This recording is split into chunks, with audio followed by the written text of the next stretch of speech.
Welcome viewer, this video tutorial describes, fix virtual disk service error clean is not allowed on the disk containing the current boot.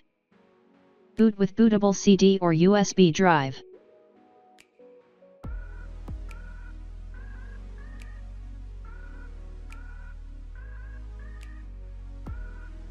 Press Shift and F10 keys to get command prompt.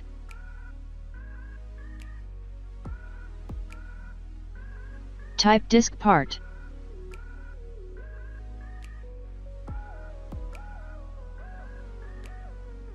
Type list disk.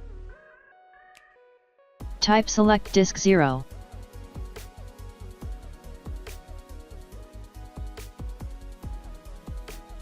Type clean.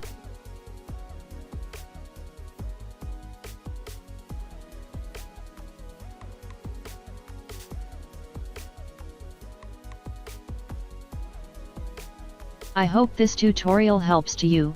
Please like, share and don't forget to subscribe our channel. Thank you very much. See you next video.